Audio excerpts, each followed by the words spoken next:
Oke, Assalamualaikum warahmatullahi wabarakatuh.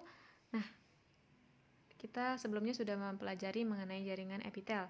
Kita lanjut ke materi selanjutnya, yaitu jaringan ikat. Jaringan ikat ini adalah jaringan yang berkembang dari mesenkim, dan mesenkim ini berasal dari mesoderm, yaitu lapisan tengah embrio. Jaringan ikat ini juga biasanya disebut dengan jaringan penyokong atau jaringan penyambung. Jadi sifatnya dia itu untuk penyambung antar sel dan untuk menyongkong atau memperkuat organ dari sel tersebut. Kemudian itu sifatnya tidak berimpit, antar selnya tidak berimpit dan tersebar. Jadi sel-selnya tersebar gitu.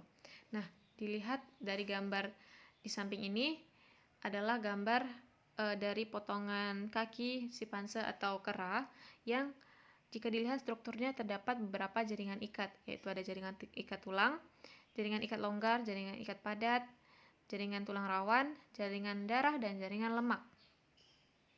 Nah, komponen penyusun jaringan ikat itu ada dua, komponen sel dan komponen matriks. Yang pertama itu ada komponen sel-selnya. Bagian A ini adalah komponen makrofag atau komponen yang bertugas untuk memakan kuman atau zat asing yang masuk ke dalam jaringan dan terdapat dekat dengan pembuluh darah. Nah, kemudian yang B ini adalah komponen sel berupa fibroblast, yaitu protein bentuknya seperti serat, fungsinya sebagai bakal atau bahan pembentuk matriks dari jaringan ikat. Jadi fibroblast inilah yang akan menjadi dasar atau bahan dari pembentuk komponen matriks. Kemudian ada yang C, itu adalah komponen sel tiang atau biasa disebut dengan mast cell, fungsinya sebagai penghasil heparin untuk pembukaan darah dan histamin sebagai peningkat permeabilitas kapiler darah. Jadi biasanya jika ada yang terluka, jadi sel tiang inilah yang berfungsi penghasil untuk pembekuan darah. Kemudian yang D ini adalah sel lemak atau adiposa cell yang terspesialisasi untuk menyimpan lemak. Jadi fungsinya itu untuk menyimpan lemak. Kemudian ada sel darah, yang bagian E ini adalah sebagai tempat pengangkut oksigen. Kemudian ada sel darah putih, fungsinya untuk perlindungan, untuk melawan patogen seperti bakteri, virus, dan protozoa. Dan ada melanosit, yang fungsinya untuk menghasilkan zat melanin atau pigmen pada kulit. Jadi biasanya ada manusia yang kulitnya sedikit gelap atau berwarna kecoklatan, jadi pada jaringannya itu jaringan ikatnya lebih banyak terdapat melanosit atau pigmen pada kulitnya gitu.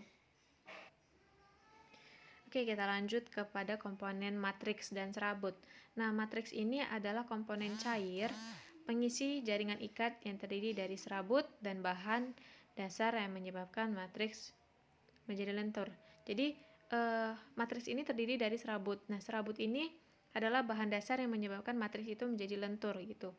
Nah, macam-macam serabutnya itu ada 3, yaitu ada serat kolagen, yaitu berwarna putih dan dengan daya renggangnya tinggi dan elastisitasnya rendah gitu.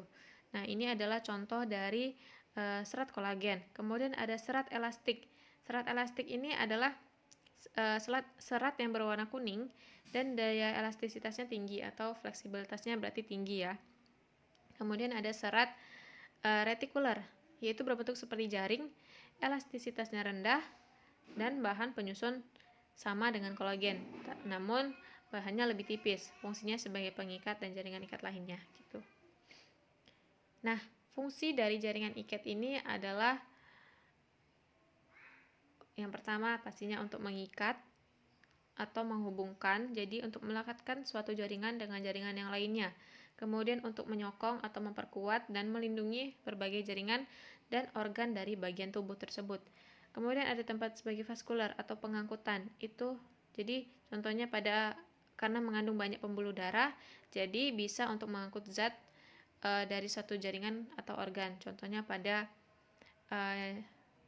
komponen sel yang itu berupa sel darah merah. Jadi bisa mengangkut oksigen untuk darah tersebut. Kemudian itu ada imunitas dan cadangan energi, contohnya pada lemak, jaringan ikat lemak. Nah, jenis-jenis jaringan ikat ini ada beberapa, itu ada ikat longgar, adiposa atau jaringan lemak, ikat berserat atau jaringan ikat padat, jaringan tulang rawan atau kartilago, jaringan tulang sejati, osteon, dan jaringan darah. Nah, yang pertama itu ada jaringan ikat longgar. Jaringan ikat longgar ini sifatnya seratnya lebih longgar, komposisi matriksnya lebih banyak, jadi juga memiliki 3 jenis serat, yaitu ada kolagen, elastis, dan serat retikuler. Dan komponen sel penyusunnya lebih sedikit. Lebih dominan itu ada fibroblast, yaitu yang biasanya bahan dasar pembentuk matriks, dan adanya makrofag atau tempat untuk membunuh kuman atau menangkap kuman. Yang fungsinya itu untuk memberi bentuk organ dalam, menyelubungi serat otot, merekatkan jaringan di bawah kulit, dan membentuk membran mesenterium pada rongga perut yang mengatur posisi organ dalam. Nah, yang kedua itu, bentuk dari jaringan ikat nih. Dia matriksnya lebih banyak. Jadi serat-seratnya juga lebih banyak, ada serat elastin, ada fibroblast, itu pembentuk matriks, terus ada serat kolagen. Oke, kita lanjut ke jaringan ikat padat. Jaringan ikat padat ini seratnya lebih banyak dan rapat, jadi bahan dasarnya lebih ke sel penyusunnya. Contohnya yaitu pada dermis kulit, pembungkus tulang, dan bentuknya tidak teratur, dan tendon dan ligamen. Jaringan ikat padat ini teratur, mempunyai pola yang teratur. Oke, mohon maaf, Ibu ulang. Nah, contoh dari jaringan ikat padat itu biasanya pada dermis kulit, kemudian ada pembungkus tulang, sifatnya tidak teratur, dan tendon. Kemudian ada pula pada ligamen yang sifatnya teratur. Nah, jaringan ikat padat teratur, mempunyai pola yang teratur, sedangkan jaringan ini terdapat pada tendon yang menghubungkan otot dengan tulang, dan pada ligamen yang menghubungkan tulang dengan tulang lain pada persendian. Kemudian jaringan ikat padat yang tidak teratur, ini mempunyai pola yang tidak teratur. Kemudian biasanya pada bagian dermis kulit dan pembungkus tulang. Nah, ini adalah gambar dari jaringan ikat yang tidak teratur yang biasanya terdapat pada pembungkus tulang dan dermis kulit. Kemudian ini ada contoh dari lapisan ikat padat yang teratur yang biasanya terdapat pada tendon dan ligamen. Kemudian itu ada jaringan lemak atau adiposa, adalah jaringan yang terspesialisasi untuk menyimpan sel lemak. Jadi ciri-cirinya berbentuk oval, kemudian transparan, tipis, dan elastis. Fungsinya yaitu untuk melindungi organ dari benturan, kemudian persediaan cadangan makanan, alat pengatur suhu tubuh, kemudian jaringan lemak ini terdapat di sekitar organ-organ dalam dan bagian bawah kulit. Nah, pada laki-laki itu biasanya terdapat pada dada, kemudian pada perempuan itu di perut. Kemudian itu ada jaringan tulang rawan atau kartilago, merupakan hasil spesialisasi jaringan ikat berserat dengan matriks yang elastis. Matriks pada jaringan tulang rawan merupakan campuran protein dengan polisakarida yang disebut dengan kondrin. Oleh karena itu, sel tulang rawan ini disebut juga sebagai kondrosit. Kondrosit ini dibentuk oleh kondroblast, dan letak dari kondrosit itu biasanya di dalam lakuna yang terdapat pada perikondrium.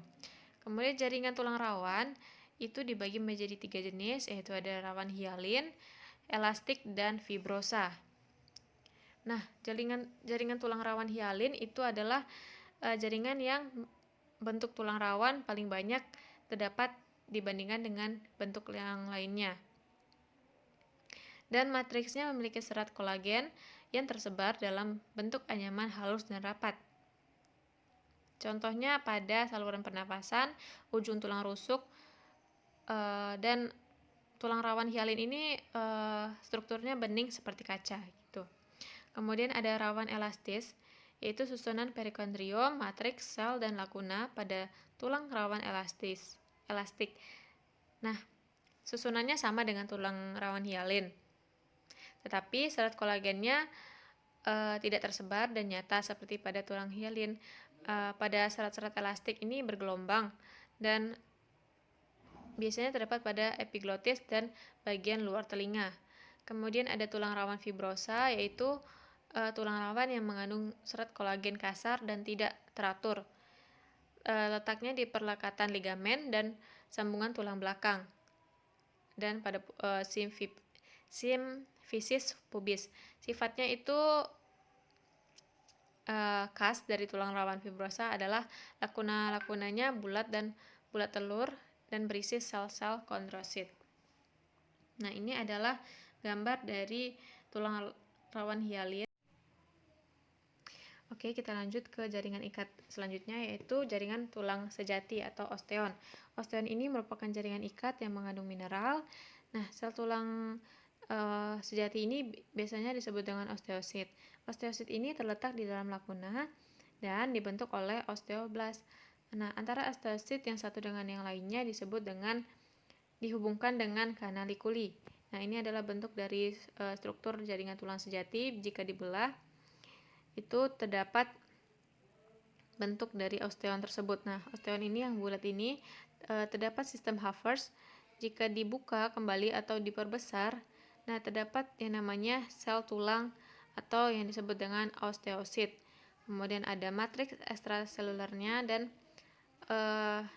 terdapat pula tulang spons dan tulang kompak. Nah, ini adalah struktur dari osteon tadi. Nah, ini adalah bentuk atau struktur dari jaringan osteon tersebut yang bulat tadi nih. Jika diperbesar bentuknya seperti ini. Nah, bagian A ini adalah bagian saluran Havertz atau saluran pusat yang berisi pembuluh darah dan syaraf. Kemudian ada lakuna. Nah, yang B ini adalah lakuna.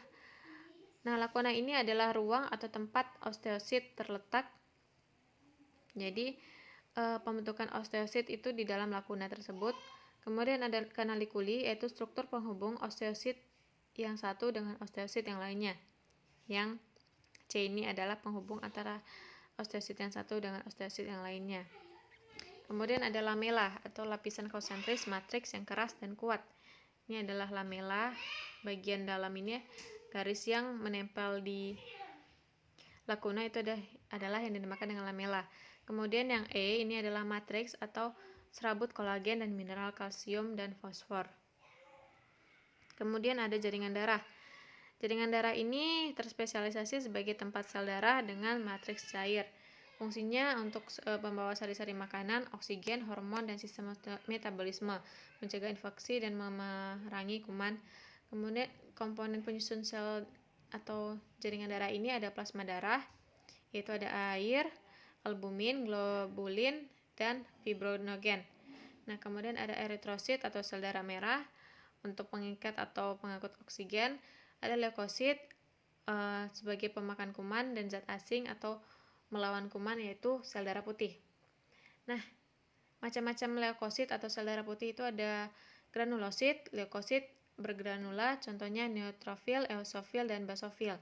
Kemudian ada agranulosit, yaitu leukosit yang tidak bergranula, contohnya monosit dan limfosit. Kemudian, jadi bisa dilihat pada granulosit ini terdapat titik-titik atau bintik-bintik yang dinamakan dengan granula. Sedangkan pada granulosit ini tidak terdapat bintik-bintik.